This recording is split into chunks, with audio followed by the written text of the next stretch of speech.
And the things she heard got my baby disturbed. Hey, Webmaster here. I stay connected to Freedom with the Freedom SKN app. Simply search for the Freedom app in the Android's Play Store or the Apple's App Store and download it. Enjoy world-class radio at its best, anytime, anywhere. Become a Freedom apper today. Division, honor here, cultural. Division pride, second to none. It's Culturama 51, yeah. Division pride, second to none. It's Culturama 51. Division pride, second to none. Culturama 51. Join us for the Caribbean's greatest summer lime, July 24th to August 5th. Lovely compliment. Let's go. Division pride, second to none. It's Culturama 51. Yeah. Division pride, second to none.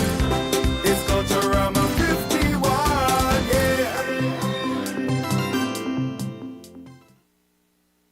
For Culturama 51, National Bank wants you to swipe more, win more, and experience more. When you use your National Bank Visa credit or debit card this summer, you're swiping your way to VIP tickets, a celebrity makeover, and liming cash for Culturama 51. From June 18 to July 28th, every swipe over $100 gets you a chance to win a VIP Culturama experience. Pick your event, get a glam makeover, skip the line, and lounge like a star. Or grab $500 in liming cash and splurge to the max. Draws take place live at the National Bank Group Soca Monarch semifinals on July 19th and the official opening of Culturama on July 24th. 2 big nights, 4 big winners. Only with National Bank, your premier platinum sponsor for Culturama 51.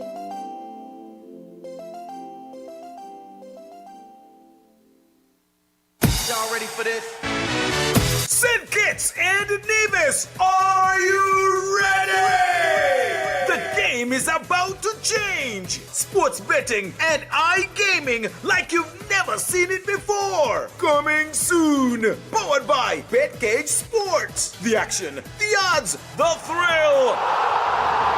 Bet the way you want. Anytime, anywhere. Get ready, St. Kitts and Nevis, because BetCage Sports is bringing the heat.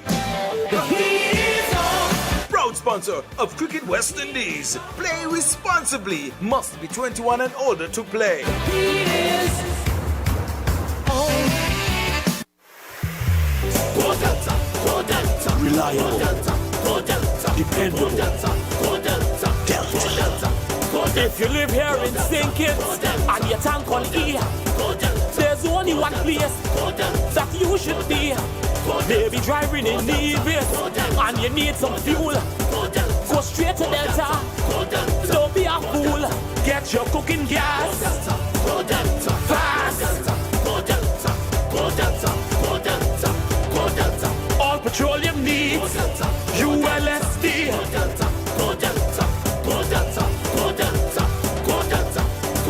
Everyone in the region is shouting, Go Delta. Premium gasoline in a fully stocked C-store. So there's only one place you should be. Delta Petroleum, baby.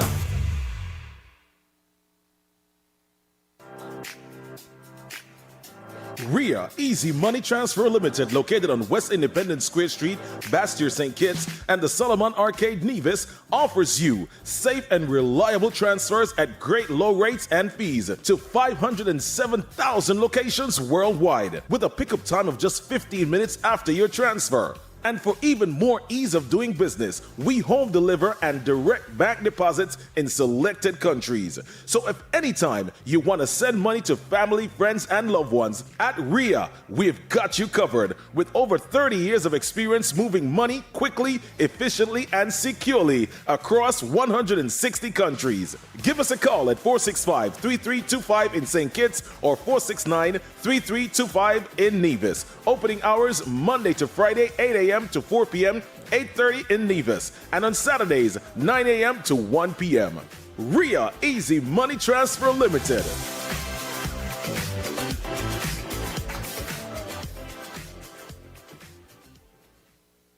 Hey, Webmaster here. I stay connected to Freedom with the Freedom SKN app. Simply search for the Freedom app in the Android's Play Store or the Apple's App Store and download it. Enjoy world-class radio at its best, anytime, anywhere. Become a Freedom apper today.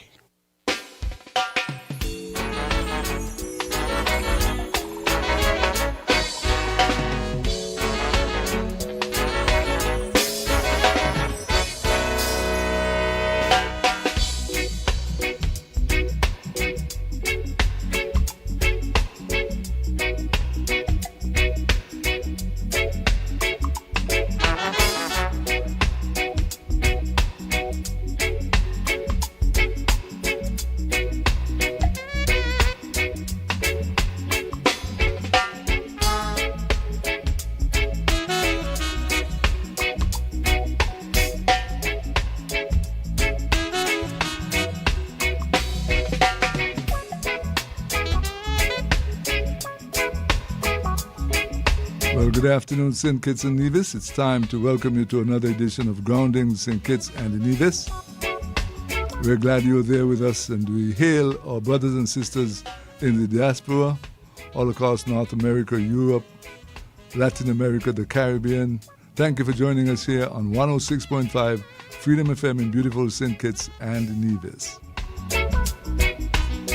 As usual, we have a highly skilled panel of lecturers and former lecturers and former ministers of government, and they bring a presence, a portfolio, and they carry that consciousness that we need to do more to develop our beautiful Twin Island Federation.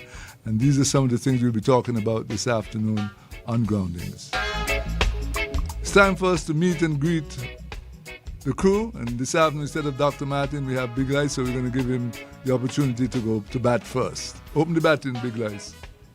Good afternoon, Julie, and pleasure being here. It's been a while, but yes, I like those long breaks.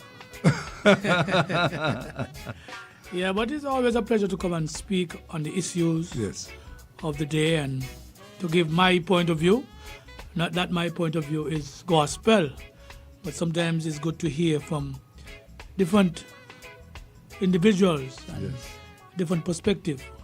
True. It's always good, to have different perspectives contend, and So I'm glad to be here and look forward to a fruitful and enlightening debate. Usually when I meet Sam, we usually have some sparks of fly. Sparks flying. So hopefully we could, shed some light where there's darkness this afternoon. So I just want to big up all my friends and well-wishers, and they haven't heard me for a while on the live, but I promise them that I'm still around, still here. You have a date for that? Not yet. I'm just looking. I'm observing now. I'm in observer mode. I see.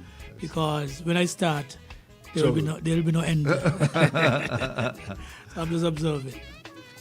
Sam, thanks for having me. Good afternoon. Yeah, good afternoon, Juni. Good afternoon, Big Rice. Pleasure to have you as usual, and all our fans and groundings, the people I love so much who gave me encouragement, support, inspiration. Thank you. And I am happy that you are happy with what we are doing here on Groundings. It's all about you. Thank you so, so very much. I appreciate every one of you. And Sam, during the recently concluded music festival, lots of folks came and complimented us on what we do here on a Friday afternoon. Yep. They don't miss it. Yep. I know. And if they miss it, they get a replay on the Facebook later, from the live stream. Yep. So that's good. That's very encouraging for me, Juni. I mean, that's why I'm doing it. That's why I'm here. I mean, people, they just keep it going. I mean, I'm known as Groundings now, Groundings. That's what they call you? Yeah, Groundings. I mean, people really appreciate, and I really appreciate them and thank them for the support and advice and counseling, Yes. People we learn from each other. We want to go to develop our country. That's what it's all about. I love it. Well, first let's start with the protocols. Any recognitions that we'd like to make at this point? Any achievements? Anyone in particular? You can go ahead and sound off on that. Yeah. Maybe I could start with the remembrances. Yes. We lost one of our our guy, great radio personality, Terry Adams. Stalwart. And Yes, in fact, I would like to basically read what Dr. Martin would like to say about him, so I could start that way. Dr. Martin he asked me to note that Terry was one person who guided him. He said Terry knew the custom laws and regulations almost verbatim, and he guided him in his work, as chief medical officer on the custom matters, and so he was always very grateful to Terry for that. He also added that Terry fearlessly argued politics, had what was fear in his commendations. When he thought you were, right, he told you he was right. When he disagreed. But he disagreed without being disagreeable, and he was, passionate about what he thought, but he was always about his country and his people. And I want to remember him in those vein as well, in that light. Terry is a guy who I knew well. We played soccer together. He was the rivals, and so we had a very good relationship. And then I knew him as a football referee, and I think that's the only time when Terry didn't believe that he was wrong in anything. Terry thought that people came back to see the referee rather than to see the football game. I see. Terry starred, man, and but he was good. He was fun, and he always had his rule book in the pocket, and he will point to every rule, just like he did with customs regulations and laws. So he did with football. He knew every rule, every law, what it says when it came into being, and so Terry was a guy, and he was also involved in the amateur radio thing. He was a major player in that as well. Terry made his mark. He did well, and I want, on my own behalf, on behalf of my family and so on, to extend sincere condolences to him. He has made his mark and served his people and his country well. Big Les? Yeah, I want to chip into. I go to know Terry because way back I was a police officer, and customs and police, we met, but I missed Terry long before his passing. Terry went silent noticeably, and I was concerned, and I reached out to him and recognized that he wasn't doing too well. And his daughter, I usually in touch with one of his daughters and get updates. But Terry was one of those guys who I believe guided our politics, our way of life, in so to speak, in terms of calling the radio. I remember when I did Voices, he was one of the regular callers who came, and when he came at a point, he's not going to back down from that point. And he was fierce. He was fierce in what he did, and that is what I loved about him. He didn't think that, well, I'm here to speak only when it suits a particular position. He speaks his mind all the time. Mm-hmm. And so sometimes people might be offended because he might praise you this week and next week he's on your case. Yeah. And that is the kind of upstanding guy that he was. He had his belief system. And Terry, his contribution will well be noted in the political field. Remember, he started the Operation Rescue, and he was big with that. He and Doyen. And so he's going to be missed. I mean, as I say, I missed him over, I've heard him, so I missed him for a while. But now that I know he's passed on, sad moment, but, they say that all of us is promised that. So, I just want to extend my condolences on my family and my friends to his family. And tell them to be strong, because I know them and they're good people, so I know they're going to hurt. They're going to hurt a bit. But tell them to be strong and hold their head high, because Terry was a good guy. He was a good guy, and despite what people may say in terms of his politics, I think he was a good, upstanding guy. And as you said, the refereeing was the only part that I think that there was a he cheat. Terry would cheat, but Terry, he has no apology for that. And so I just want to join and extend my condolences to his family. Thank you so very much for that, Big Lice. My reference to Terry will be seen in terms of him being a patriot. Mm-hmm. I see Terry as a patriot. He was patriotic. He loved his country fiercely, in spite of what he said or did at customs or on the football field. When I came back from the United States, I couldn't get a job here, and Terry used to visit me and tell me, "Just hang in there, man. You're gonna get through. Mm-hmm. Man like you ain't supposed to be treated like that," and so on. Mm-hmm. But I didn't look at that. I looked at the sincerity of what he said. He was a sincere guy. He meant what he said, and he said what he meant, So as far as that is concerned, especially when it came to his customs duties, I mean, whether you're high, you're big shot or whatever, tell you if you were doing wrong, Terry would point it out and tell you, no, you can't do that. You have to pay like everybody else. I don't care whether your name X or Y. You have to pay the fees. No, sorry, this goes for you as well as the biggest man in the country. I mean, he humbled them because he knew that was his job. That's what he had to do. And he did it without fear or favor. And so I want to remember Terry this afternoon. The last time I spoke to him was on Church Street. He was coming up Church Street. I was going down, and he said, "Boy, I'm still listening, I said, "But you need to call in, man. We miss your voice."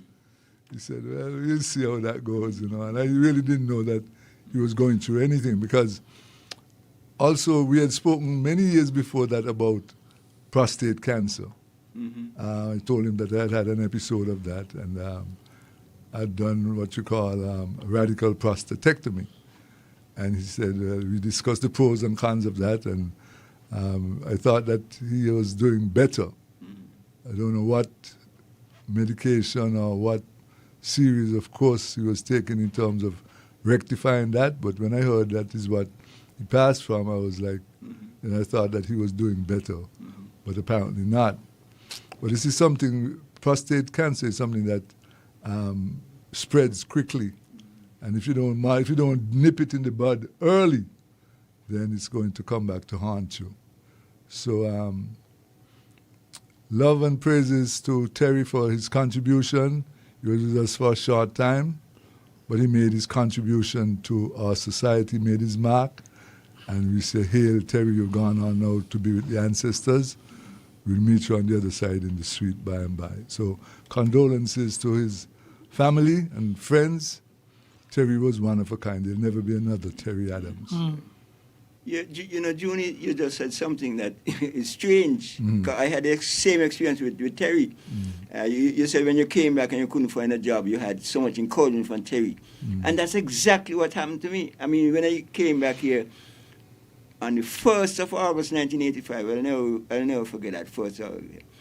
I mean, I went everywhere in this country to try and get a job, including industrial site and anywhere. Yeah.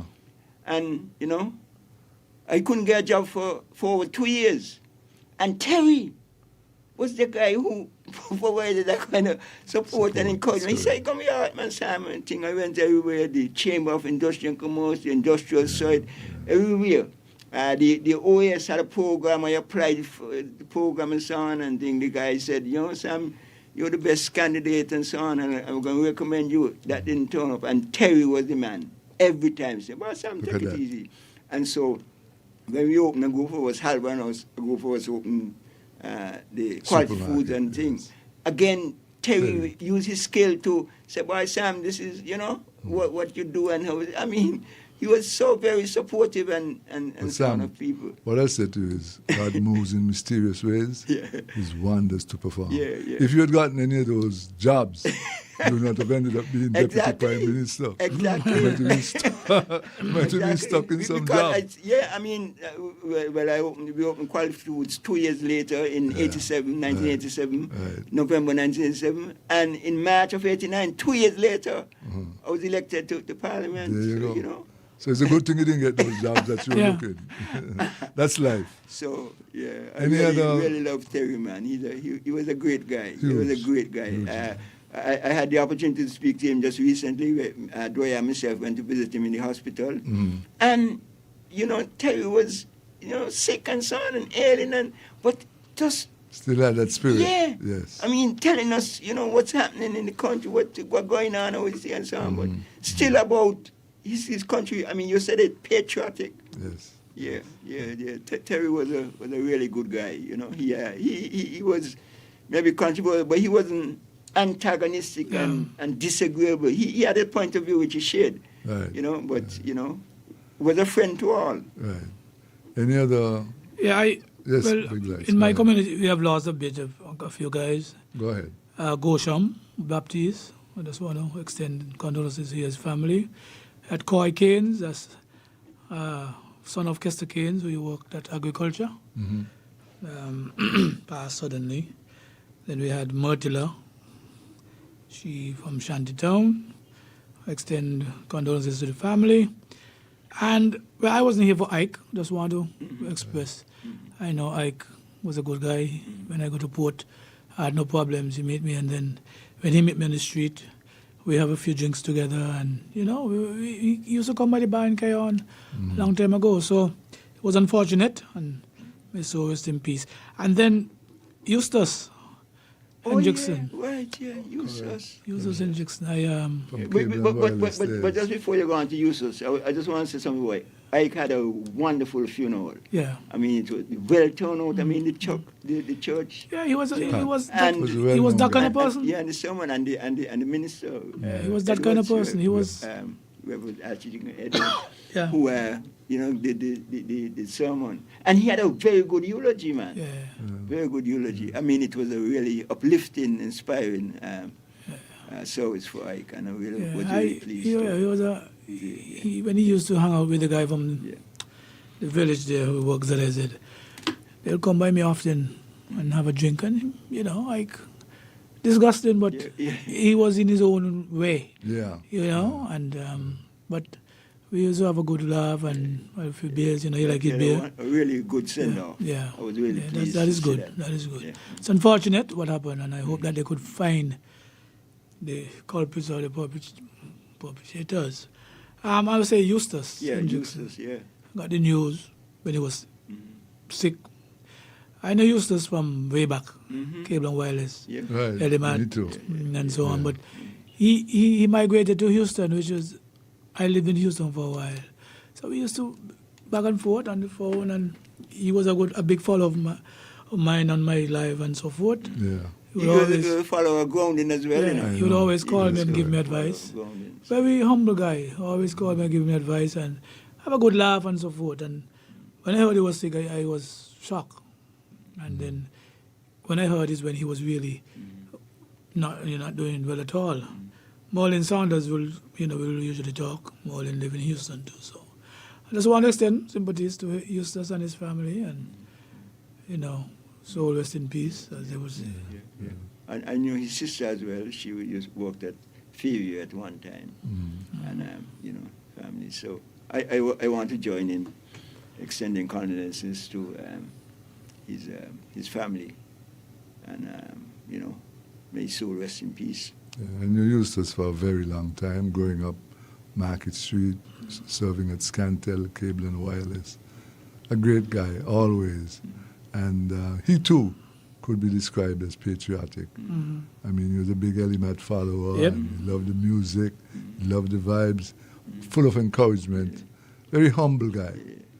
But had views on everything, eh? Yes, Yeah. couldn't stop that mouth. He had views on No everything. time. Yeah, everything. He had a view.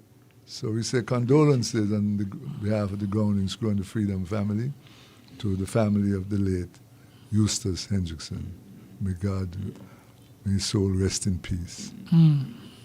All right, we can go on to birthdays. Yeah, let me just say before we go on to I think it's what today is the 18th. Yes, today's the 18th. 18th of July. July. I think it's on this day in 1918 that our hero Nelson Nelson Mandela. Mandela was born. Yes. And Oh, so okay. That's You know, that's a... There are a few folks born on this day as well. My son, Shannon Omari Libert, turned 39 today. And when he turned 39, I said, Joel, you're getting old. You know? Why? But age is a part of it, you know? Yeah. And so I want to wish my son, Shannon Omari Libert, a happy, healthy birthday. I know he's listening and he's preparing for a little party later. I wish I was there. I love you. Take care of yourself. Also, Sister Sensia's daughter, Chriselle, is celebrating her birthday today. So say happy, she's my godchild. So happy birthday to Chriselle on your day today. Sister Sensia is a couple days away from that. So it's advanced birthday greetings to Michelle Stokes, sweet Sister Sensia. Happy birthday, Chriselle. Yeah. I want to say happy birthday to Chriselle too. We have a score to settle. We had a race and... She whipped you? She beat me. But she's quick. My shoe fell off. I pull a muscle. So I think I can hit the gym and the sand and go again. Go back. But nice little girl, you know. Yes, she is. Sister Sensei is doing a great job in motherhood. And so that's wish her well. A great athlete. She take all the gold medals. Yeah, she's good, yeah. She's an excellent athlete. Also, I have a friend, Evanston Sparky Brown, living in Texas. Austin, I think he's somewhere in Virginia right now. So I want to wish him happy birthday, Sparky. Happy birthday to you. And if I may, belatedly, my wife had birthday just the other day, a couple of days ago. Belated happy birthday to her. I have to do that before I don't get locked out. And, that's right. Get in the house. So. You should have done that Andrea, first. Watley. In trouble. Happy birthday, my darling. Yes, indeed. So that's what I remember. Anything coming, I'll talk about it later. All right, and to all those who are celebrating birthday today, we wish you all the best on your Earth Strong. God bless you and keep you and cause His face to shine upon you, give you peace.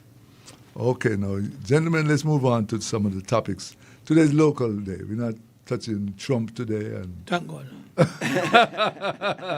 And the Gaza war, what's happening with Russia and Putin, and so we're putting that on the back burner for now, because every time you turn on your TV, that's all you see. CNN, Fox, ABC, CBS. I mean, it's just Trump. He dominates, you know. Yesterday we had the Prime Minister here for an interview, and he spoke about several things. A few of them included energy, about geothermal, about solar, about electricity, skillet, how water and agriculture could be improved from energy and all that kind of thing. Then he got into some health discussion about the JNF and what is happening there with the improvements and the new healthcare facility that's envisaged. He spoke about the water situation, saying that has been resolved. I think Big Lights will have to weigh in on that if it has been resolved. Big Lights? Nah. Still problems in Keon? No, Keon don't have problems, but I think a lot more could be done. And we could talk about that later when you're having a discussion. Then he weighed in about education and the Bastia High School, which he says will be completed in the next couple of years. One of the things I asked him was if he could outline what is happening in construction, if there are any projects in the pipeline or currently in existence that will be completed within the next 6 months. And he went on to talk about that. He spoke about infrastructure, crime and violence in St. Kitts, and doing a roundabout in the sense that it is less than it has ever been before, that he had a visiting delegation from St. Anguilla that came up to study what was happening here in St. Kitts. I said, look at that. It was just yesterday we were leading in crime in terms of gun-related crime and violence and so on. Now that has lessened and the impact of that is being felt in the society. People are more able to go about their business without fear of being shot and killed. He also spoke about the Don Anderson poll, which I want to hear your opinion on, gentlemen. I'm interested in. And finally, he spoke about what was happening spoke about a lot more, but these are just some keynotes that I made. Spoke about the Kim Collins track and field being opened. So, where do we start? You want to start with construction, healthcare, BHS, infrastructure, Don Anderson poll. You asked a question about the water. Yes. And the infrastructure. Yeah. And that is a concern I have. I have a concern with that. And this is me personally. I don't know if enough has been done to help with the water issue. I may be a layman, but still, sometimes you common sense and other things could inform you as to what you're talking about. And I will use Keon as an example. They found water in Keon through the well, the jello well, and they found water. So we have volumes of water being pumped. Can't even leave the pump on overnight. That is how much water is being pumped. But what I find is that the pumping of water to full the storage facility and it's turned off. But before that, we shared water with St. Peter's, Monkey Hill, Shadwell and those areas. We shared water over the Barefords area. I'm hearing now that they're having problems in Monkey Hill. And I am saying that should not be. So I don't know what advice they're getting from the experts, the engineers. But if Keon have a well that is yielding so much, then I believe they should have gone and redirect some pipes over Beaufort. That's a short distance to help people who don't have water. It's a short distance. I'm just saying, redirect some pipes over there,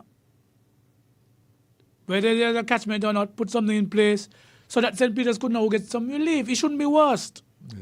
Having gotten water in Keon, St. Peter's shouldn't be worst off. And that is what is troubling for me. That St. Peter's water system come down is their worst off. And I saw there's something amiss there. I don't know what it is, but there's something wrong there. And then I listened a bit to what the Prime Minister said. Everything is about the desalination plant. But I still believe that going to take some time.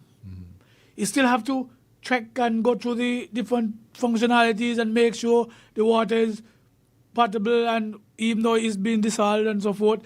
And it's going to take some time. So the time frame in which I'm hearing, to me, is not as practical as is said. And I believe the engineers and so forth are supposed to be forthcoming. But I am saying, judging from the water in Keon, where they found, St. Peter's area should be better off. So I don't know. I don't want to say sabotage, but I don't know what is happening. But it's not making sense. Somebody got to make it make sense. Because I know where Keon is, Green Hill. I know where St. Peter's is, right there. A few pipes over, and you could bring some relief to the St. Peter's area. That is how I see it. In terms of the water, I'm not going to go other places where I know, but to me, it's just a matter of, I don't, Johnny, to put it plain, this is my take. Government change, this is going to be the third year now. Government change. And I believe, I want to be wrong, I want to be wrong. But I believe that since the government changed in 2022, some sabotaging going on. I believe that. That is my belief. I believe some sabotaging going on. Not only in the water area and so forth, a lot of places. Because some people seem as though they want the government to look bad. And the government ministers themselves are naive to not recognizing that these people, they're smiling with you, but they don't really mean what they're doing and I mean what they're saying. You have to look deeper within. Because let me tell you something, and the one of the reasons why I went and take a break, Juni, is because I am looking now critically at what is going on in St. Kitts Nevis. And we tend to want to forget between 2020 and 2022. And I believe those years were critical years in our development. COVID and a dysfunctional government. A lot of things happened between there. A lot of seeds were planted between there to create disaffection, to create confusion, knowing not what was happening. Knowing what was happening, Junie. I mean, when you look at the COVID thing, I can't forgive who was in charge. Junie, people died. People lost their jobs. We are still suffering. Things are happening to us that we question. And the point I'm making is, people came on the airwaves every day. Religiously. In the morning, in the afternoon. To convince us that the job was the best thing since sliced bread. When they knew, they didn't have the information. So they lied to us. They lied to us, Junie. And I'm saying places like TDC and so, we force people to take the job. What become of that?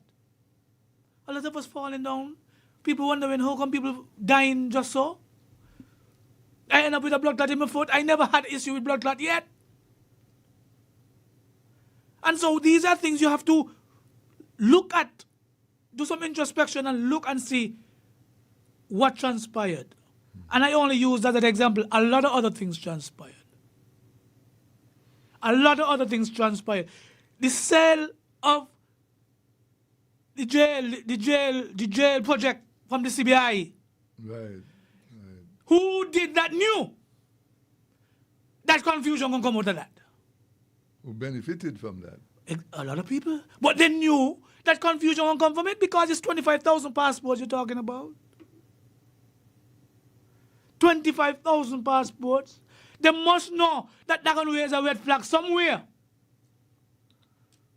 But they were on their way out. They were on their way out, so they don't care. And that is what our politics has become. That politicians go in, and it's not just now. Long time. But I'm talking about we just like recycling the same thing. They do what they do, they out. Who come in? You either going to get the blame or you're going to fix it. And sometimes you can't fix it, so you won't take the blame. And then, who was there who created the situation? Go and get the praise?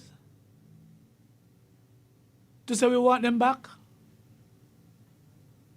To do the same thing? No. Because I have something here written about that to talk about. So when you brought up about the prison, I just want to comment on that. The government wrote to us about 150 Galaxy Jail CBI applicants who were unable to prove that they had paid the minimum amount set by the law. And the government received money. So we want to find out how much was collected and how many citizenships were revoked in that process. I mean, these are things that are left hanging. Yeah. Because nobody really has said anything about it. It just says gone and kicked under the rug. You finished with what you're saying? Well, I want to give Sam a chance. I could talk all day, but you know. I know. Yeah, give Sam a chance. Yeah. You're not making your report. Hold no, on. go ahead. Sam, you want to weigh in? Well, boy, because has said quite a mouthful, eh? Yeah. I mean, you asked him about water, and he gave us a whole thing about water, and then he moved on to COVID. I mean, the water thing is a devil for itself. Then he moved on to COVID, which is a week by itself. And then he move on to the jail project, which is a year by itself.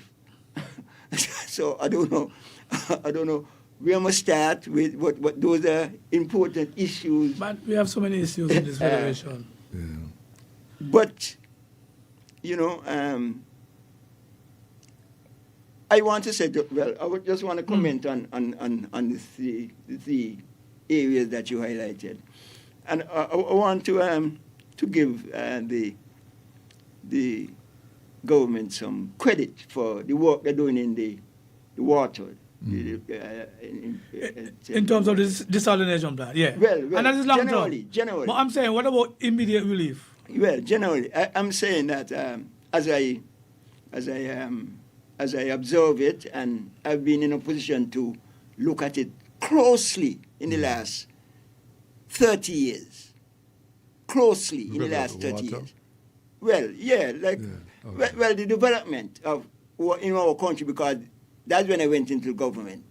So, when I speak with that background and that information, right? 95 and so on. So I know water has always been a problem, and especially in terms of the development that has taken place in the country over the last 2 years in terms of housing development and so on, which is is going to put more pressure on terms of what we're doing.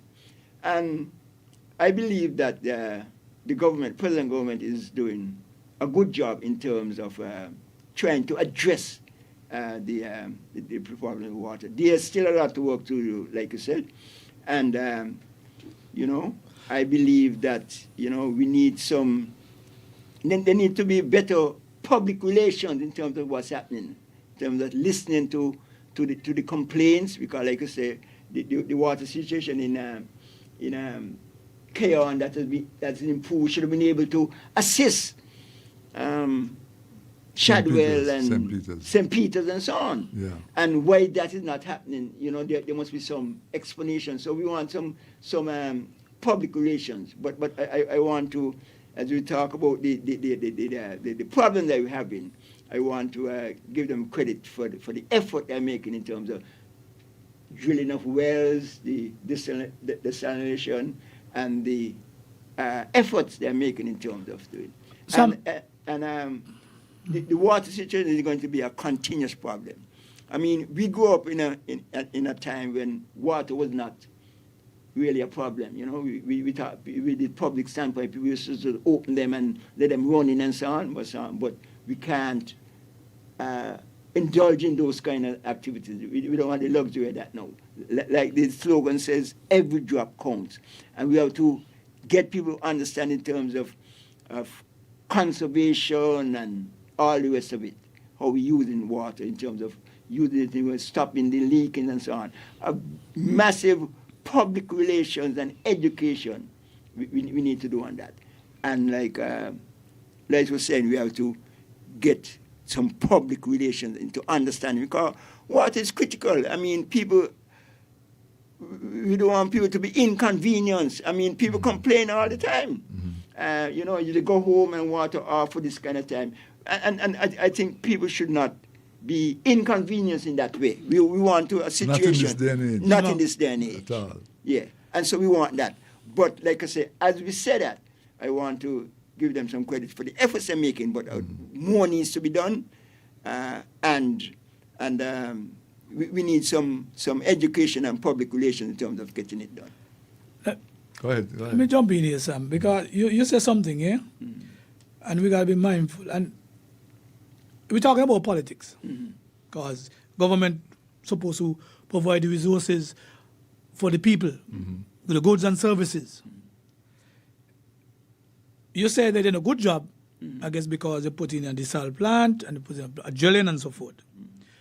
The question is, what is our immediate problem for our poor people and our people of the society? I see it as being, we have a catchment problem. We don't have storage. We don't have storage. That is what I see. I live in Kenya. We don't have storage. So, to me, catchment is important. The desalination plant not going to solve the issue of having water available, because the plant only could generate X per day. And if something, God forbid, something go wrong, it's not catched, it's not stored. So I believe right now our problem is catchment. We're building a catchment in where we're doing the desal plant. But I believe we need catchments all over. St. Peter's, Monkey Hill, Old Road, all over. You should build get different catchments. That because is what I'm saying. Nevis did that. That's why I'm saying what we need is the education and public relation and discussion to make sure we get it right. We need catchment. I Yeah, agree with you we- because we- since we I was a need to boy get it in right. boys' school, we have had problems with catchment. Rain would come, water would run off into the sea. And that's it, problem. And that was a big thing. And every All the government water that go down to came the sea, in all. would say that they have a plan for that. But nobody seemed to have come up with a plan up to now for catchment. And anything about it, catchment don't mean to build only tanks, We have farmers. Right. We could dam some water up in the hills and have it redirected to the farmers. They have different means of having water available. A lot of farmers in St. Kitts want water that can't get water. True. And we're talking about food security. So how serious are we? And I mean, it's reached to a point now that we got to be strategic and we must make sense in what we are doing. Absolutely. So I agree with you, yes, you say, okay, they're doing well in terms of building these things, but at the end of the day, if we wait 3-4 years, when we get there, we still going to have a problem because we don't have storage. Wait, we can't wait. We have to do what we have to do. And that's the point. We have to do now. Yeah. No, it's a question of waiting. My friend in Taylor's everyday she builds, Simran Watson, no water. Every day. And people take it as a joke. I grew up in Keon. It's almost 40 years. We get a little relief when CG came and CG did that. And then we build house again. Water is life. Right. And so I believe the government needs to make every effort in ensuring that everybody has water. Water is Of life. course, that is the responsibility of the government. Yep. That is the responsibility of the government, and they must do it. Gentlemen, we've been talking and time is flying. It's 2:15. Let's switch gears and entertain another topic of your choice. It could be health, it could be education, it could be infrastructure, it could be energy. What is your pick? You go, you go, you go, big guys. What is it, infrastructure and health? Anything. He called out a number of things. Housing. Yes. That is becoming worrisome for me. 3 years, next couple of weeks, 3 years, the government would have gone 3 in. years, yeah. And a lot of promises were made. How many houses have been built in the 3 years? I can't guess. But I know it's not We got much. the figure yesterday. How much is it? Said about 200. And that to me is not acceptable. No. 200 houses in 3 years is not.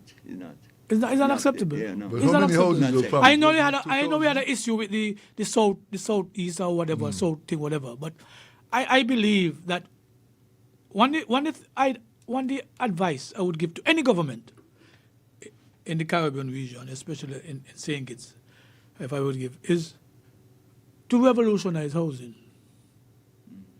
I find when you... What do you mean by revolutionize housing? Make loans available, make the assistance available, like Singapore did. Let everybody get a piece of the land and a piece of house. To me, we are Kittitians. And the only thing we have no lot of resources like oil and so forth. We don't have none at all. Our patrimony is our lands, and give our people a piece of the rock. And I don't believe an institution should be boasting how much money they have sitting down. Give people loans to go and build homes.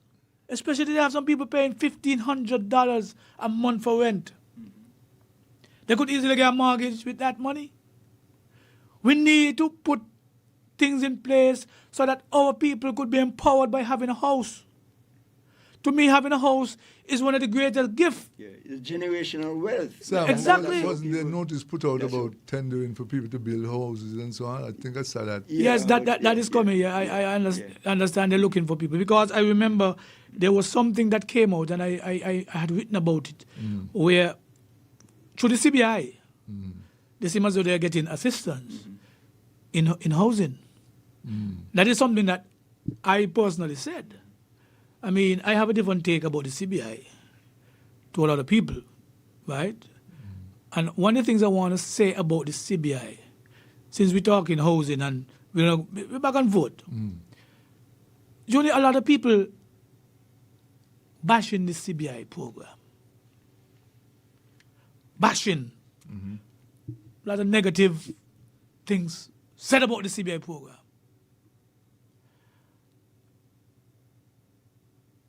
But is the only thing we have happening for us positively right now? Apart from tourism, the CBI, as you look at the figures, were contributing to a lot of the monies that were used for infrastructure development, paying of salaries, paying of this. So we were onto something of making money. Monies were made. Government change, players change, a different set of players go in. And then you hear now people who are there bashing the CBI. My thing is, if the CBI is doing so well for the Federation, we need to make sure that we keep it going. We need to make sure we make the right decisions. It is, to me, it's like a crime situation. All hands on deck, we need to fix it if we need fixing. But bashing not going to help. Because my thing is, why would you be bashing the CBI? Want to see it fail, but you want to go back in government. So you want to have a failing government to go to? And I'm saying all of us are architects and divisions. And we must want the best for the tourism product. We must want the best for crime. We must want to see people killing one another. And so we must want the best for the CBI program because that is what is keeping us afloat. That is sustaining us. That is what is sustaining us. Correct. And so to be out there every day, negatively talking about the CBI, this is an international world of the media where people could hear. Yeah. So you're sending that message out there. And you're telling me if tomorrow government change and you go in, all of a sudden that messaging going to stop and people going to think. Yeah. And these are the kind of things that are happening where we don't really love our country. As soon as we're not in, don't get me wrong, you know. I would ask questions about the CBI, even then, is where the money was going. Those are the kind of questions I want to hear. Absolutely. But don't make it sound as if, well, the CBI program is so bad. England have a CBI program. America has a CBI program. A lot of countries around the world have a CBI program. So competition is the issue. And so while they're coming at us, why should our own people be coming at us? Man, let us sit down and sort out the CBI the best we can see, because it is our thing. This is what I believe. It is our thing. And I would defend it. Yeah. I'm not going to have it. I don't want it to be abused like it was before. Absolutely. And so, as you say, we still have questions about the jail. These questions still must be answered. We still have questions about Galaxy. These questions must be answered. That's how I feel. While we're fixing it, we still have to look and see the abuse that took place. And if it was abused, fix it. You fix it, yep. And you let people know, well, XYZ abused it. So it don't happen again. But, man, we're small, 68 square miles plus 30-something in Nevis. And everybody come here, love here. Cole Palmer come here, he love it. Your neighbor, Junior, up in Dorset, there's the farm. They come here, they love it. Everybody, music festival just gone. People like peas, as they would say.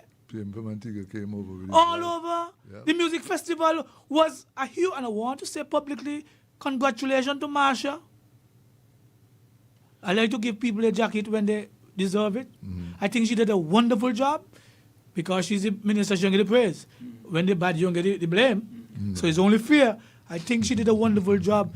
I'm not a Vybz Kartel fan in terms of his lyrics. I'm a Vybz Kartel fan because he's an entertainer, he's a Caribbean man, and I love that. A Caribbean man is dominating and making money. But I am not. He have good songs. But he have some that, you know, I think could take a little tweak. But I love to see that our Caribbean people are doing well. Our locals went on this music festival and they did well. Yeah. And so it means then a little money was spent in the Federation. Yes. The multiplier effect. These are the kind of things. And to me, this music festival, everybody seemed to be that everybody was on board. You might have a little one or two detractors, but it seems as though everybody was on board with the music festival. It seems as though it was a huge success. People couldn't get a place to stay. Cars rented out. Restaurants run out of food. And so these are the kind of things we want to have saying it's the direction we want saying is to be going. All right, gentlemen, it's Yeah, 25. let me just make a little comment to what go ahead. he's again. We want to take a short break. He said a lot, right? But I want to agree with him on most of what he was said, and to add something. I want to agree with him that the CBI has been abused and been, it enriched local and foreign people at the expense of our local people, of our citizens, the general citizenry. And so that is what we have to look at. The CBI must be for the benefit of all of us.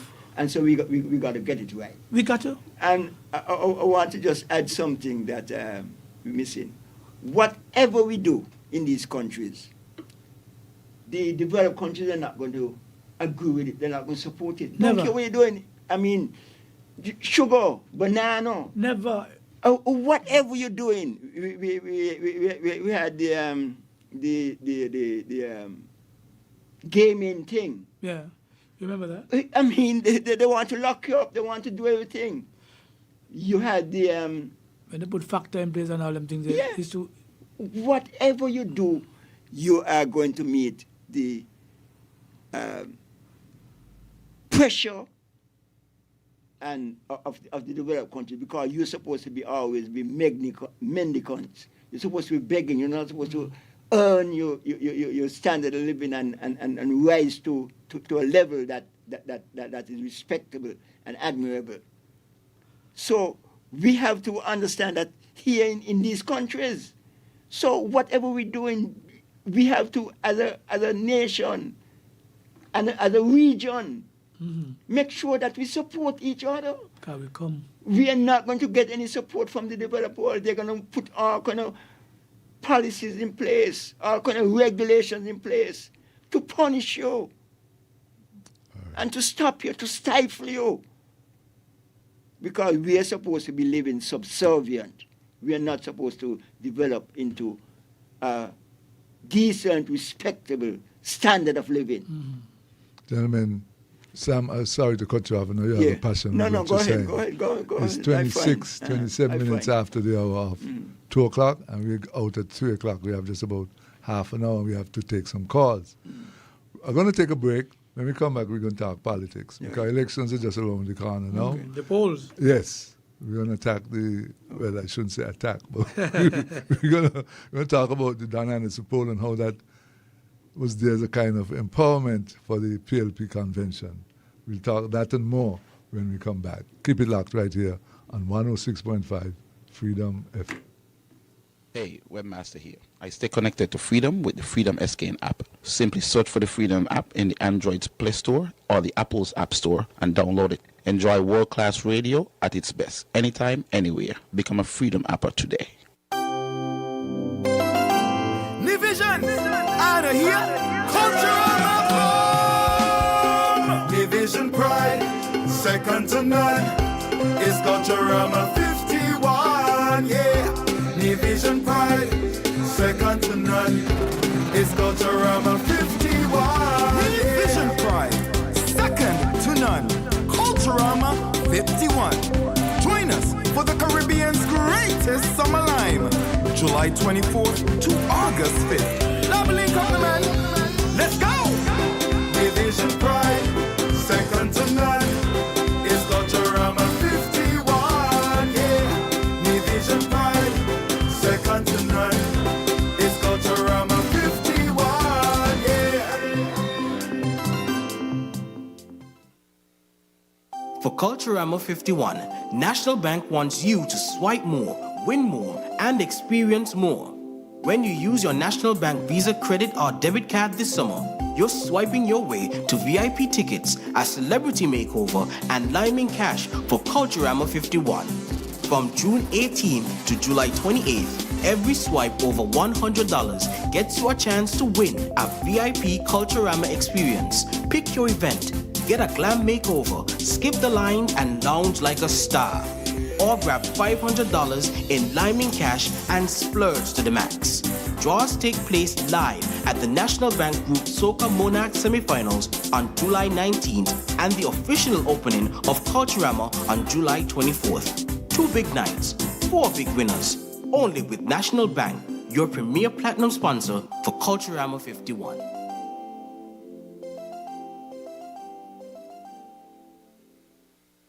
Y'all ready for this? St. Kitts and Nevis, are you ready? The game is about to change. Sports betting and iGaming like you've never seen it before. Coming soon. Powered by BetCage Sports. The action, the odds, the thrill. Bet the way you want. Anytime, anywhere. Get ready, St. Kitts and Nevis, because BetCage Sports is bringing the heat. The heat is on.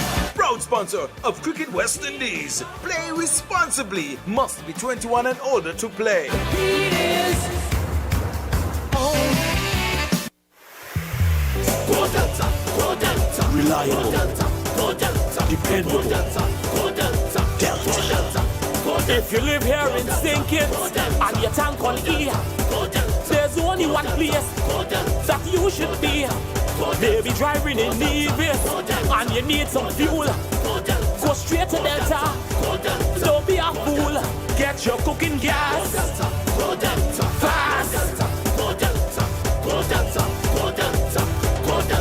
All petroleum needs ULSD.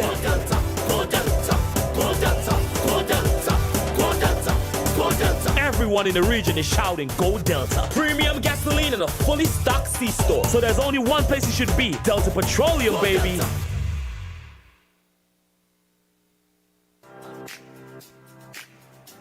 RIA Easy Money Transfer Limited, located on West Independence Square Street, Bastyr, St. Kitts, and the Solomon Arcade, Nevis, offers you safe and reliable transfers at great low rates and fees to 507,000 locations worldwide, with a pickup time of just 15 minutes after your transfer. And for even more ease of doing business, we home deliver and direct bank deposits in selected countries. So if anytime you want to send money to family, friends, and loved ones, at RIA, we've got you covered. With over 30 years of experience moving money quickly, efficiently, and securely across 160 countries. Give us a call at 465-3325 in St. Kitts or 469-3325 in Nevis. Opening hours Monday to Friday, 8 a.m. to 4 p.m., 8:30 in Nevis, and on Saturdays, 9 a.m. to 1 p.m.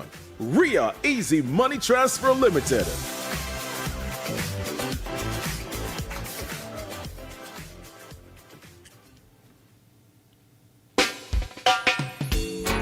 Welcome back to Groundings for today, gentlemen. It's 2:30, and so we want to get straight into it to talk about the Don Anderson poll, which has come out and is saying that in terms of leadership, that Timothy is leading the Prime Minister by, I think, 19 percentage points, and that there is a question concerning the cost of living, which is responsible for the demise of the Labour Party and the Prime Minister's party.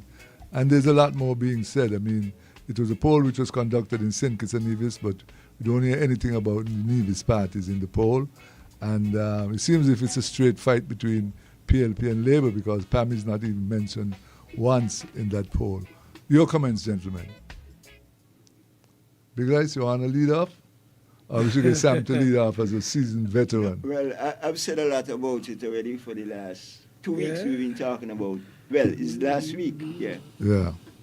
Yeah. Well, I don't know if I could add anything new. Okay. I am always weary of polls.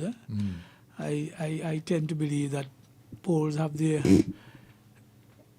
reason they call polls. This one came... Well, it depends on who commissioned the poll. That's what I'm saying. This one came, though, just before convention. the convention of the PLP. Yes. And so we have seen polls and have seen results go differently. But what interests me is that 50% of the votes say that country is on a wrong path. High cost of living, 51%. Poor leadership, 40%. Wrong path. Read that again, what you just said. 50% of voters say the country is on the wrong path. Right, 50%. With high cost of living, 51%, and poor leadership, 40%. Okay, good. Leading the concerns. Wrong path. What would be considered wrong path? Now, I'm not just asking, when you look at these, you have to really break it down. And what is wrong path? Crime is down, big time. So, the cost of living may be up, but then somebody might come and say, but they just, what do you call it? The minimum wage went up to 500 now, never before, ever. So, I mean, you're seeing that... We had a good tourist season, a good music festival. So, I mean, I don't know what path it is. You understand what I'm saying? I don't know what path. Now, people got to understand. I mean, if you're talking politics... It's perception. Yes. But you got to understand that every individual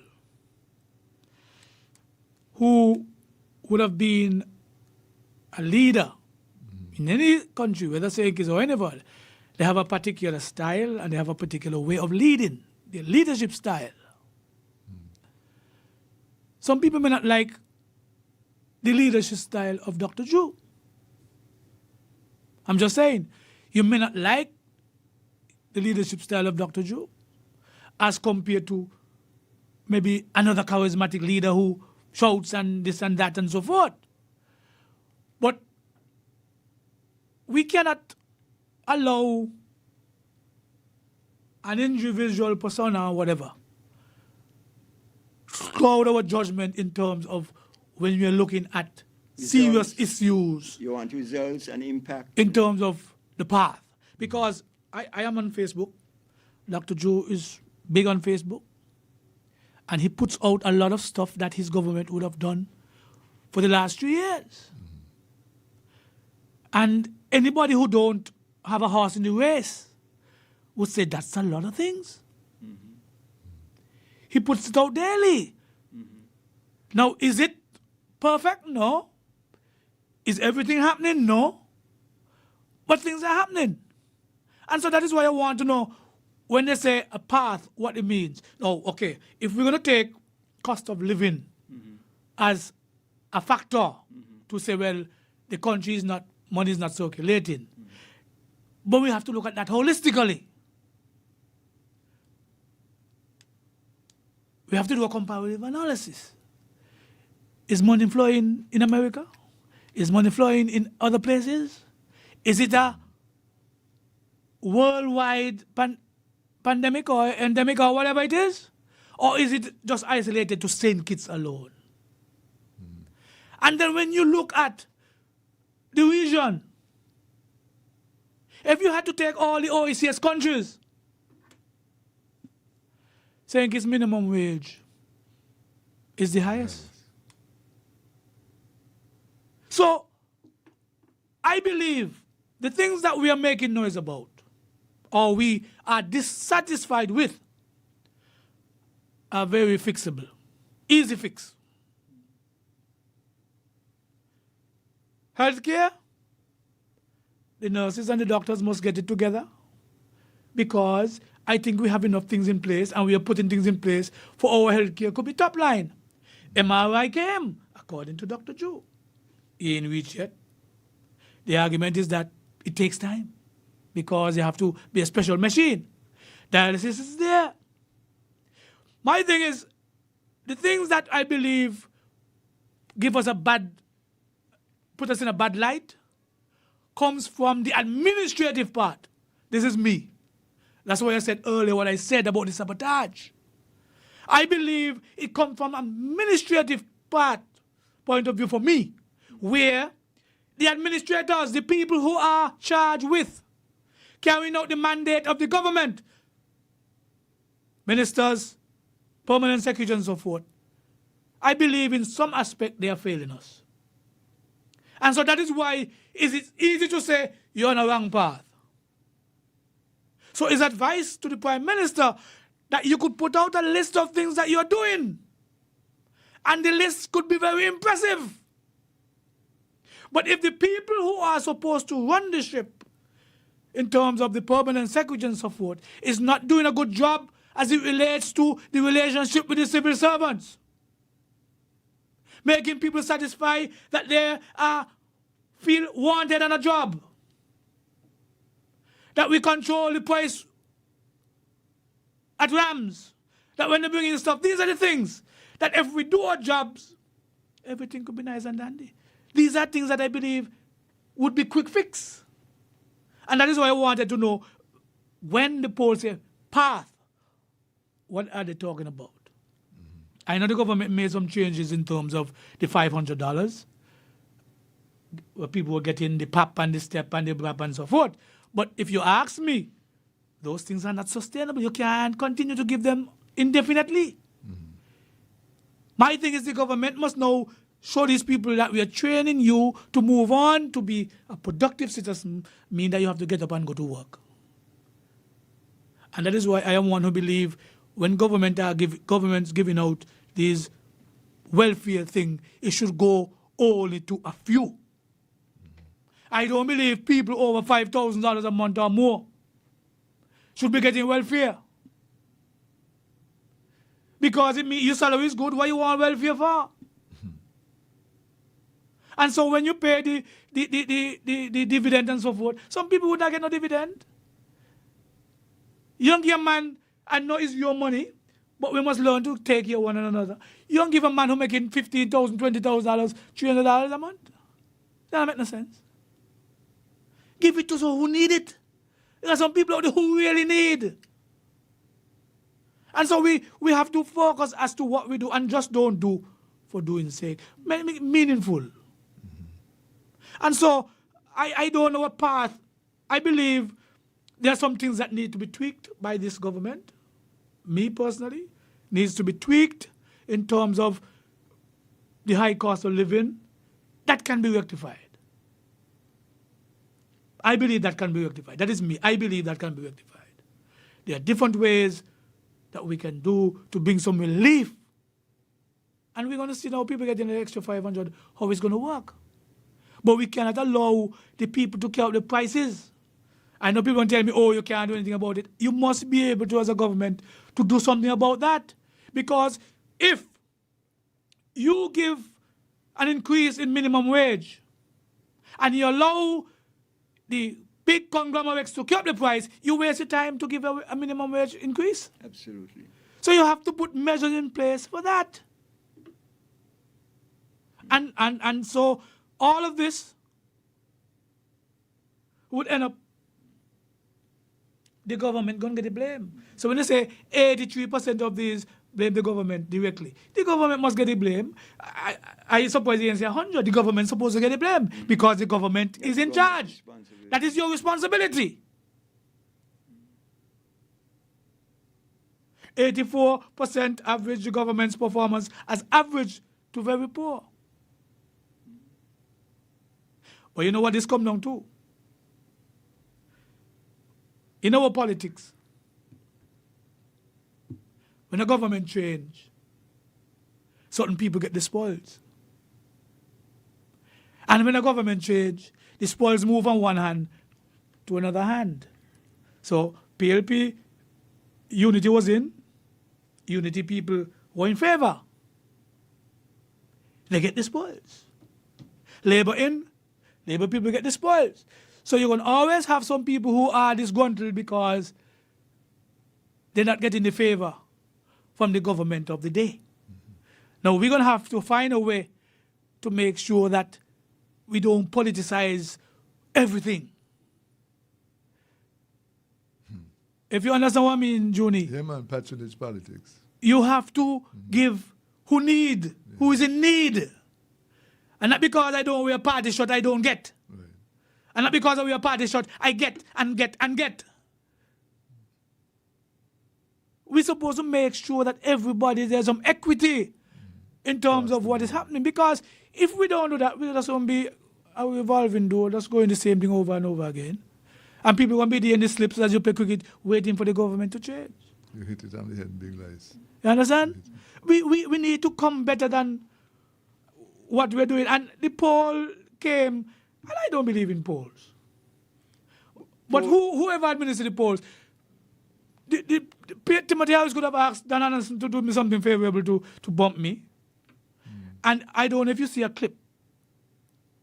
There was a guy who PLP brought to speak at the convention. From Grenada. And when he was speaking about the poll, and he was telling them, the poll is just a snapshot. A snapshot.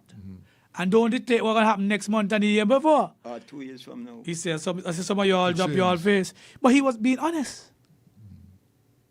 But what I like about polls is that don't let it determine your fate. So the government of the day have time now to go and look within themselves, listen to the people, hear what's going on, and do what they believe ought to be the right thing. But, Joni, and I'll give Sandra a chance to speak. You got to open the lines. But, yeah, one thing I realize, though, in this whole politics thing is that I believe the government of the day, and I'm talking about Labour now, has a communication problem. Yeah. And it's important. For instance, we have two examples. When the Prime Minister spoke about the sale of the harbour, Christoph Harbour, we needed somebody to come and speak to us as to how they're going to benefit us. Tell us how much jobs is projected. Tell us how much ships going to come in.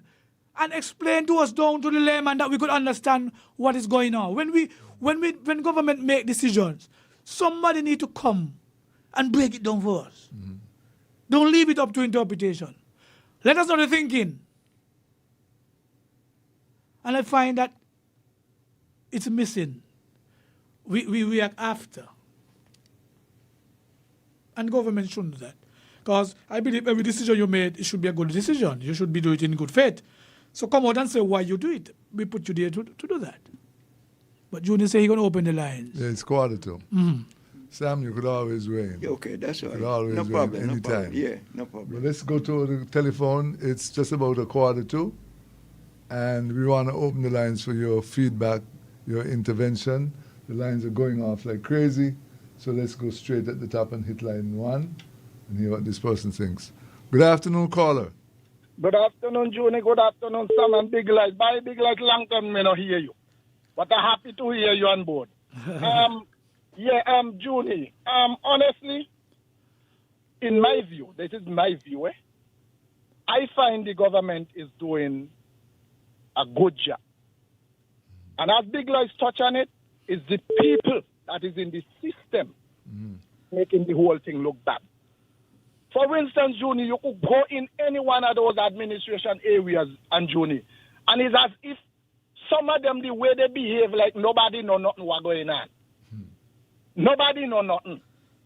And I believe it is about time that them nonsense stop. But you know what I feel happening too?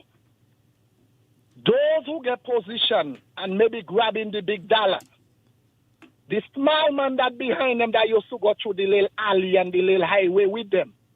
Lad, for instance, man, look for them to know because they were with you. What I like about Dr. Ju, you know, when Dr. Ju came into government, a lot of people was looking forward for Dr. Ju to do a big cleanup. And that is why I believe even among Labour supporters, they're upset. Because they was looking for Dr. Ju to turn where people left, right, and center like what happened in 2015. But you got to understand, he's the Prime Minister for St. Kitts and Nevis.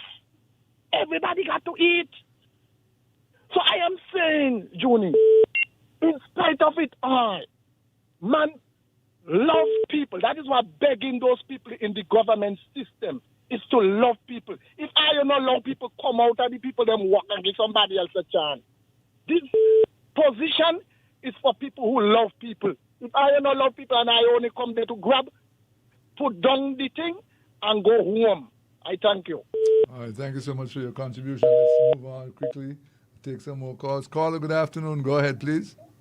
Yeah, greetings, Brother Johnny. Greetings. Rascolonji. Yes. Yeah, I just want to touch upon what Sam mentioned, that the forces of colonialism and imperialism, they don't want to see our people rise. And we have to take this thing into very serious consideration. Our people have to unite.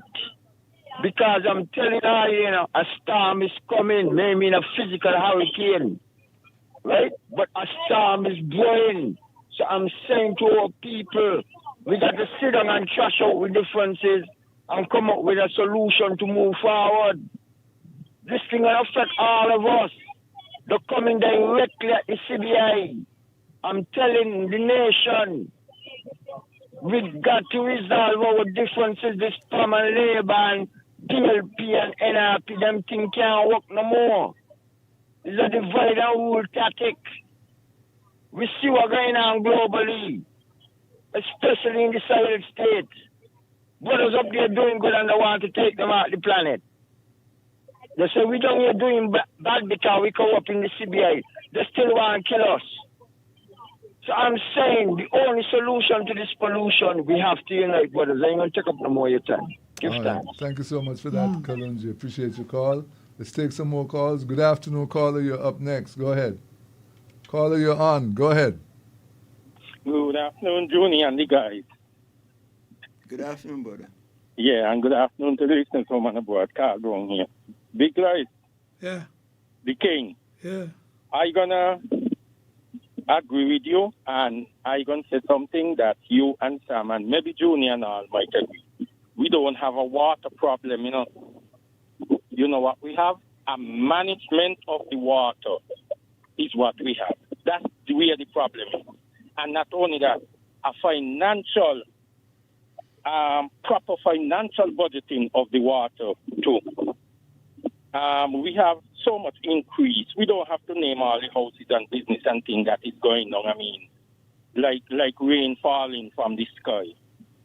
But yet we ain't got no storage. All that water comes from the mountain, comes from the rain and everything. We ain't got no storage. We have a lot of water in the ground. We hire all kind of company to pump it, bring it up, but then we send it out. And Big Lights, you're going to agree with me with this too. You realize where they have the reservoir, them those people in those areas is who have the most water problem? Mm-hmm. That's true. Okay. So if you have reservoir that is pumping and storing water in constituency 1 to 4, how come they always have the most water problem? So you are sending the water to other constituencies or other communities where that is bad management. If you would have storage in those communities, you will have water circulating properly. Look at Nevis. In the 70s, Nevis had one pipe on the road. Nevis have a better management and water solution than St. Kitts. Little Nevis. Now, the last thing before I go, look at this one again too, Big Lies. We are talking about the banks, them and the loan institution. They both seem to have millions of dollars come for loan.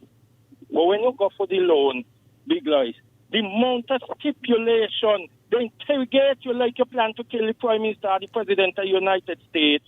Let them take a leaf out of China book. Look what China does do.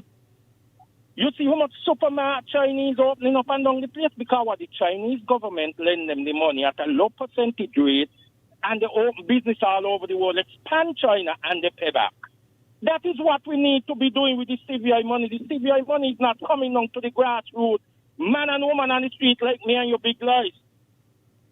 It's going to the overseas investors, them and when they can't pay back, and we left in limbo, are gone. All right, thank you so much for that, Carl. Let's move on, take some more calls. Caller, good afternoon. Go ahead, you're next. A pleasant afternoon, Julie, and the panel. How are you guys doing today? Doing great. Great. Julie, on the housing situation, and I've said this years ago on many of your programs, we need to depoliticize the housing system and also to liberalize it a little more and have it more wide open.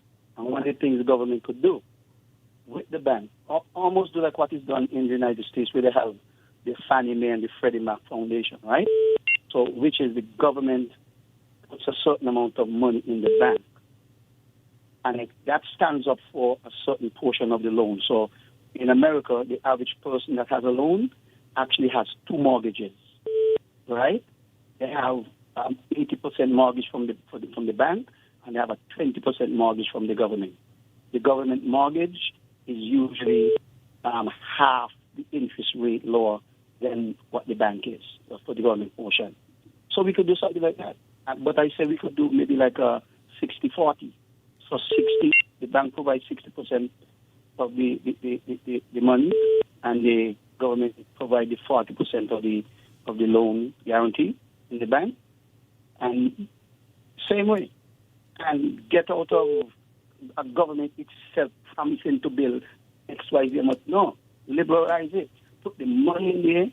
You figure, okay, we put in $60 million in there, and for the $60 million, and based on the other mortgage, what the other folks will be able to get, a certain amount of homes going to get built for that. Okay. And, open it up. Because one of the other things, a guy who does construction was telling me, he said, it's not really profitable for a contractor in St. Kitts to build a house and try to sell it to make a profit off of it. So developers can come in and, me, Richie Bunting, can say, okay, and I got $4 million. Let me come in and build some houses and then, regular houses and resell them to make money. That's what NEC was supposed to be doing, That's what NEC was built for. All right, let's take some more calls in the interest of time. Caller, good afternoon. Your time is now. Yes, blessed man. Yeah, Ratmago is like of Town Valley up again. Water. Kayan still has a water problem. Because Ratmago presently now ain't in the water for over 2 years. But the building still a come. It happened before the water department moved from outside NHC. There was a timeline in the water for 3 years. I went there, I explained to them. They say they make adjustment, but they only make adjustment on paper, not in the computer. So it will remain the same. But presently now, in the water for over 2 years. But the building still coming. I set up a complaining. Nobody has said me. I have to damn nightly taking water in a bottle, but the building still come. What part of Kayan is this? What part of Kayan is this? Up top Kayan, Tank Valley of Kayan. So, Ma, what are you saying that you don't have any water regularly? For 2 years now, big life, for 2 years now. But the building still come in. Another part with the building, I know they mess up with that, but why you don't have water up here? Brother, not only me, everybody that is... That's what I'm saying. Why? I thought the water, since the water there, that you all would get water, no? But I'm telling you how it's on. That's a serious problem. Serious problem. I go in, I complain, they make adjustment, they call accords, they make adjustment, and only on paper, not in the computer. Because when I go to pay, the bill still remain the same. And you ain't getting no no water. It's a serious problem. Yeah, but something is wrong. And for the agriculture section, I don't think the people in charge know what they're doing with the agriculture program.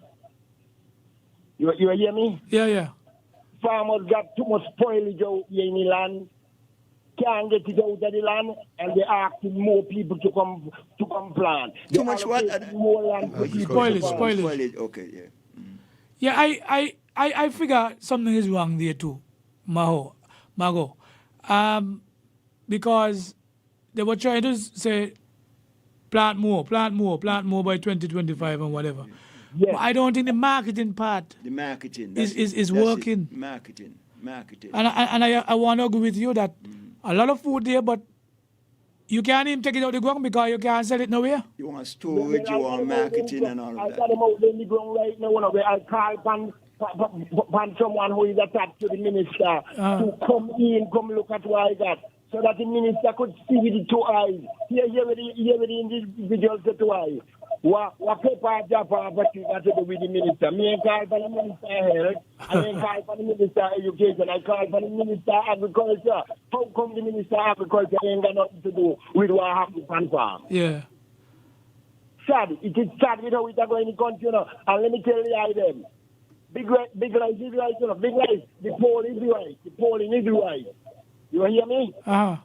It's people who is charged with the responsibility to carry out the duty is not doing it. They're not doing it.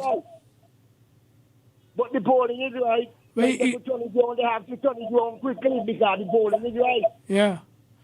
Well, that's what I'm saying. You got to understand why people are saying what they're saying, and that is what I gather. Because you're making a complaint here now about you planting more and can't find a way to market your stuff. And you but people we complaining all the time. Yeah. You make a video already by it. Yeah. All right, caller. Thank you so much for sharing that with us this afternoon, man. Appreciate it. Let's take some more calls. It's 3 o'clock. Let's take a couple more calls and then we'll wrap up the show for today. Caller, good afternoon. Go ahead. Good afternoon, gentlemen. Good afternoon, Teach. The provision of basic services like water and roads and electricity. I mean, these are basic services that any self-respecting government should be really providing for its citizens. Yeah, those are basic needs. And I think the government was caught flat-footed at the outset. There was no sense of urgency, I find, at the beginning. Okay. Yes, the problem was there, but they should have been more proactive in getting it solved. 3 years after, we should not be in this situation. Okay, and not when somebody mentioned Nevis. You see tanks dotting Nevis all over, right? That's simple solutions. Right, rather than go for individual tanks, just build some reservoirs in a couple of months, and the thing would have been solved. Okay, so I think that's what happened there with that. They didn't think the problem was urgent enough to solve quickly. And the thing about it is, you can say all kinds of things that you've done, etc. If at the end of 5 years, when, how politicians like to ask, are you better off now than you were 5 years ago? The answer had better be yes, Because if it ain't yes, for whatever reason, call it perception or whatever, right, you're going to be in trouble.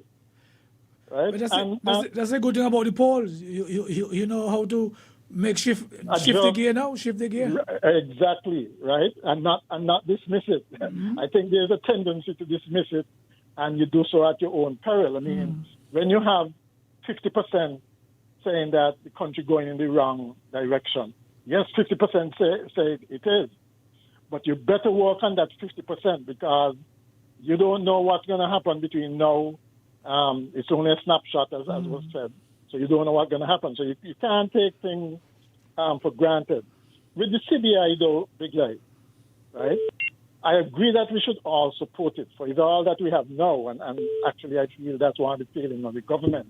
We should have found a way to attract more foreign direct, another type of foreign direct investment to promote growth and development. I don't think they've done enough there, right? But even with the CBI, it's being it's being plagued with a lack of transparency. It has been for years, okay? And I don't think that has been solved. Yes, they may do certain things. Plagued with a lot of corruption, man, not transparency. Well, corruption. But that's the whole point. Okay. But the thing is, if you don't have transparency, you're going to have corruption. When so much money is involved, that's the game. Okay? And I don't think enough was done to make it transparent. And so we still plodding. Well, and actually, that is a criticism I think can be leveled at the government generally in terms of transparency and openness in government. The things that are supposed to keep to make sure that the government operates properly, the systems like freedom of information, the what do you call it? Procurement. Procurement. Procurement. I was thinking more of the parliamentary Public Accounts Committee. Yeah, the Integrity Commission. All those things don't seem to be working as they should. And so you're going to be plagued with, in the absence of something being open, you're going to hear all kind of bubble and all kind of thing going on, which may not be true. But if you keep on being secret, that is bound to happen. So they should fix. And that's something that they have promised to fix, and it should be fixed. It's still not fixed. There's too much. The impression that things are still being done on the table. The Public Accounts Committee is non-existent if we don't have a Public Accounts Committee. Right. How you could be functioning 3 years now and you don't have a Public Accounts Committee? That 3 years should plus? not be. 3 years plus, yeah, because... The farmer didn't have any either. Huh? The farmer didn't have any either. So right, yeah. Which was also criticized. That's what I'm saying. You think that those things will be fixed. But, the thing, as you mentioned, the poll was done. There are things, regardless of who commissioned it. And I'm sure that, I think when the Anderson said that he released what he was allowed to release. So I'm sure there are probably other good things that he was not allowed to release. But the thing is, if what he did, and I don't think he would destroy his professional reputation, yeah, but, right? But the things that he released, I think there are things that should be worked on. I'm really surprised that 40% feel that it's a leadership problem by now. And you mentioned style and so on. I think that should have been worked on because normally, around here, the leader has a lot of sway when it comes around election time. And if people are not satisfied with the leader, even though there may be other things that are good, there might be a problem, in the polls. But it's still time to turn things around. So, I don't think it's such a big deal. I'd love to have, because again, it's somebody mentioned the communication. The communication thing have been too repetitive, right? To what? I'm sure repetitive. Yeah. I am sure that when the government started, you thought MRI, for instance, was coming in at least by year's end, right? That was the impression given. 3 years after, it's coming, but they've had over the past 3 years to be saying, coming soon, coming soon, coming soon. People get tired of it. People get tired of seeing the land over at there by Ross being cleared multiple times, and you don't see anything going up. Okay? We're seeing the Basque High School now, and hopefully it's not like what happened in the previous government, where the, people got money for clearing dirt and nothing happened. Okay? So these are things that absolutely you can't just ignore, right? Because as I said, in the final analysis, whether it's perception or not, people had better feel that you're doing a good job. right? And expectations are high. So, you know, you have to produce. That's the environment we're in right now. And all of the parties are going to have to look at that poll and decide how they're going to strategize using it. It ain't just one party. Teacher, make your own poll. Yeah, because next election, it seems as if, at least judging from right now, it looks like it's going to be very competitive one way or the other. And so it's going to be hard to predict results. I don't think at this point, anybody, as a matter of fact, I think, was it 2 weeks ago, Sam, that we basically said they were just two safe seats? Yep. Right. You know, in that kind of environment, the guy's going to have to work to get support. So it's going to be interesting to see how they approach the next 2 years, because it's going to be critical. Thank you for your input. All right, then. It's 8 minutes after 3 o'clock, gentlemen. I'm inclined to call it a day for the cause, although the lights are lighting up. We're going to be here till 4 o'clock. So what I suggest you do is come back next week and continue this discussion. But we're going to get the summary now from Big Rice and Sam, and then we're going to wrap up Groundings for today, the 18th day of July 2025. Sam, I'm going to let you go first because I think you, after Big Rice made his contribution the last time, you had some points you wanted to raise. Yeah. Don't preach. Teach. Yeah. Well, I think my wrap, I'll try to be as brief as possible. You're going to be like Joe France. No, Anything that is short and proper. Not exactly like Joe, but yeah, close to him. Okay, good. People are making a big fuss about polls. Is a natural part of the political story now, the political thing. You won't get polls, and everybody doing polls. Everybody going to do the polls, and the polls are for you to read and analyze and diagnose and see what's in it for you. What you want to get out of it, and what you want to, people to understand that you're doing. And so that's the whole purpose of the poll. I don't think that the poll is no sort of death sentence that, boy, this is what's going to happen. It is not. It is just like the people are saying. It is a snapshot of what's happening at this point in time. And in 2 years' time, things could change. Things will change. Poll like Trump tariffs. Exactly. Will change, and you're going to have different things. I mean, this whole thing about path, the path. I know that they have indices to determine the path, like economic growth, inflation, productivity, all those things. Those are supposed to be your path. Those are the indices that you look at. Indicators, yeah. Your indicators. Those are we look at to see what's happening in the country and where you want to go. And so, that is what I think people will have to read into the polls or read into what people are saying. Okay. And in the end, all parties will make a decision about that will inform their manifesto, that will inform their whole activity in terms of trying to get elected. Big lies. All right, Junie. So much brief.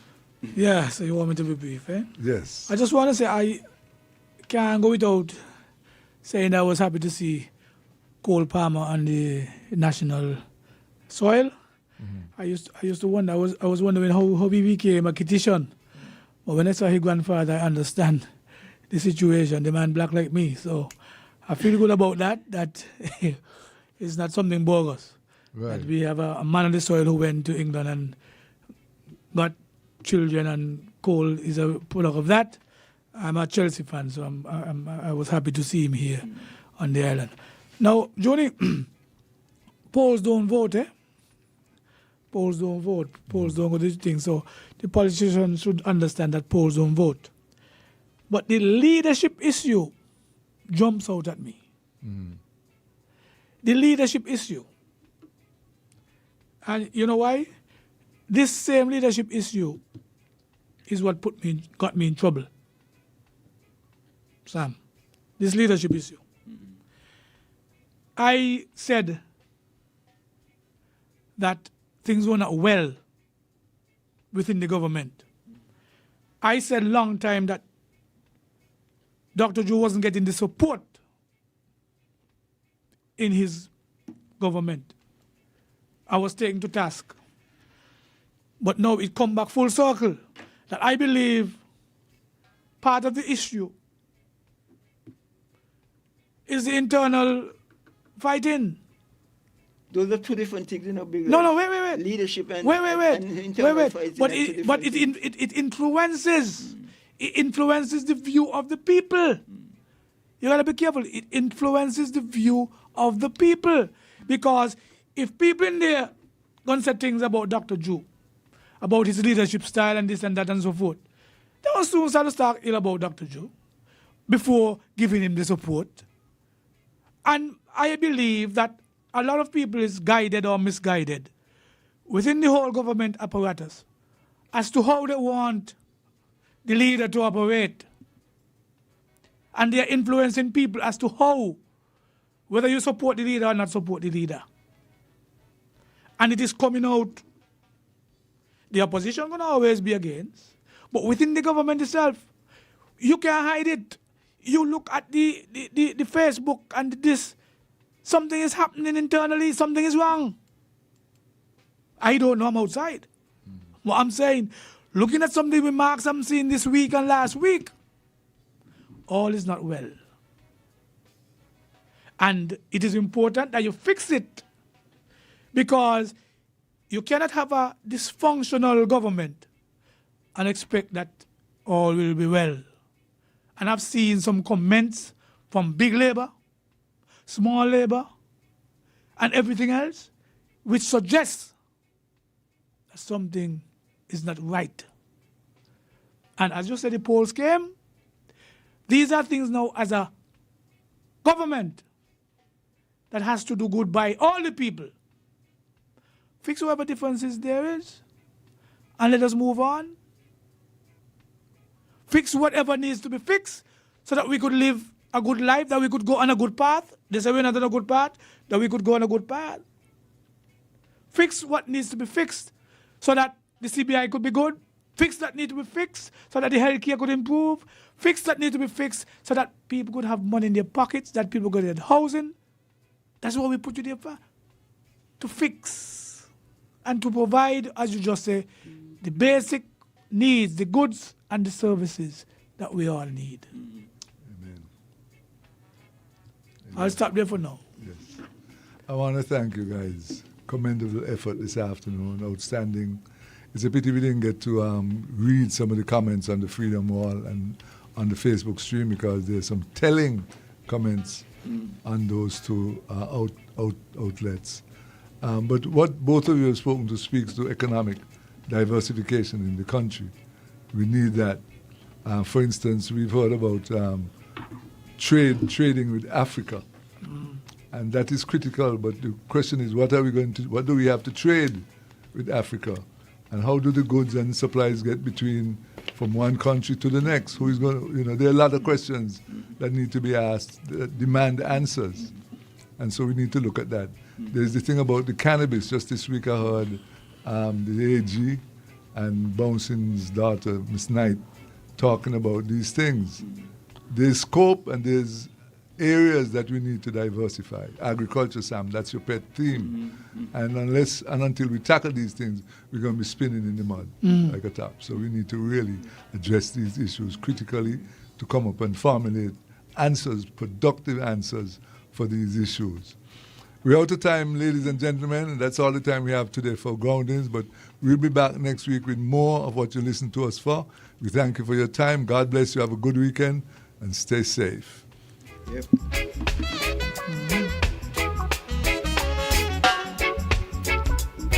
The sound of St. Kitts Nevis. Freedom FM, 106.5 FM. Hey there. Let's face it, life happens. Bills pile up, surprises pops up, and sometimes staying on top of payments feels impossible. But don't stress, we've got you. Our debt evaluation and restructuring program is here to help you breathe easier. Here's the deal. We work with you to restructure or refinance your loan. No cookie cutter solution here. It's all about you. It's like hitting the restart button on your finances. And the best part is super easy. Here's how it works. Step 1. Pick up that phone. Call us at 465-2288 here in St. Kitts or 469-5416 for Nevis, or just pop in at your nearest branch. Isn't that easy? Step 2. Book an appointment to see one of our delinquency officers. We are ready to serve you. Sit down with us. Spill the tea on your financial situation and let's work it out together. Think of it as your financial glow up. The Development Bank of St. Kitts and Nevis, making a sustained positive difference in your life.